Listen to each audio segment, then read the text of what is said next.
Assalamualaikum warahmatullahi wabarakatuh. Perkenalkan, nama saya Iva Irmansa Aprillian.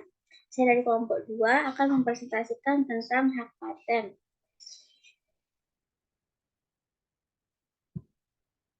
Hak paten merupakan hak yang diberikan pemerintah kepada seseorang atau perusahaan atas permohonan mereka agar mereka menikmati sendiri ciptaan atau temuannya serta mendapatkan perlindungan terhadap kemungkinan peniruan oleh pihak lain atas cipta atau temuannya. Hak paten atau dalam bahasa Inggris disebut juga sebagai paten merupakan hukum yang memperbolehkan seseorang mengklaim apa yang mereka buat tanpa harus mengkhawatirkan seseorang mengakui sesuatu buatannya tersebut. Ini penting karena terkadang seseorang bisa saja berpura-pura sebagai pemilik suatu benda. Dengan hak paten, penemu dapat memberikan wawasan pengetahuan untuk kemajuan dalam masyarakat. Dalam paten dikenal istilah invensi atau inventor yang tentunya masih memiliki pengertian dengan hak itu sendiri. Invensi yaitu ide yang berasal dari penemu dalam bidang teknologi, baik produk maupun pengembang dan penyempurnaannya. Inventor orang yang memiliki ide spesifik dari bidang teknologi tersebut. Inventor bisa seseorang atau beberapa orang yang bekerja sama menghasilkan ide atau produk teknologi untuk mengelola masalah. Ide inilah yang kemudian dituangkan menjadi sebuah invensi atau Undang-Undang Nomor 12 Tahun 2001 Pasal 1 Ayat 1. Selanjutnya, dasar hukum hak paten.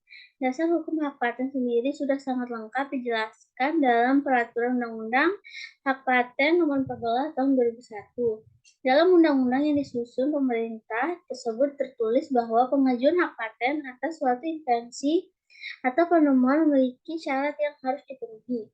Di Indonesia sendiri, hak paten akan sangat dilindungi guna melindungi hak kekayaan intelektual setiap rakyat Indonesia. Menurut peraturan undang-undang yang berlaku yakni Nomor 14 Tahun 2001, investor yang memiliki hak paten akan suatu produk atau gagasan memiliki kuasa penuh dan dapat memproses oknum yang melakukan plagiat, menyebarkan dan memperjualbelikan produk yang dipatenkan tersebut ke jalur hukum sesuai dengan dasar hukum hak paten mengenai pelanggaran ketentuan pidana.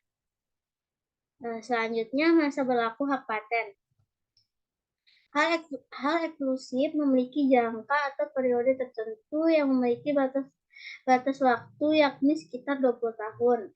Masa berlaku tersebut secara resmi oleh penemu dan diterima tidak bisa diperpanjang masa berlakunya. Tata cara daftar hak paten. Menurut Undang-Undang Pasal 24 Nomor 14 Tahun 2001 tentang hak paten, permohonan paten dapat diajukan dengan cara sebagai berikut.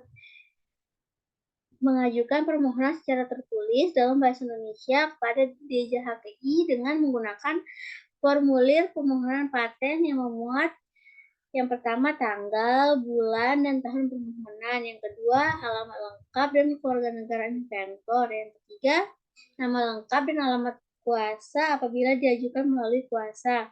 Yang keempat, pernyataan permohonan untuk diberi paten. Yang kelima, judul invensi. Yang keenam, klaim yang terkandung di dalam invensi.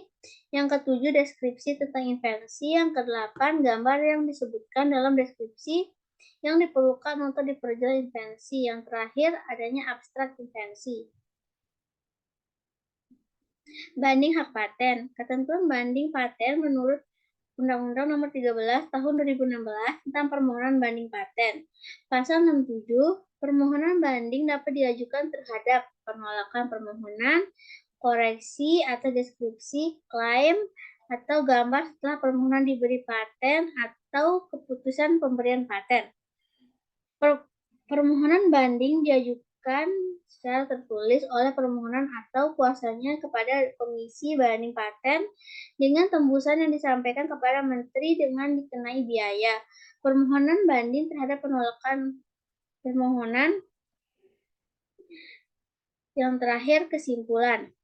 Dari pembahasan di atas dapat disimpulkan bahwa hak paten memiliki peranan dan fungsi dalam pembuatan suatu produk guna untuk melindungi produk tersebut dari dari plagiarisme.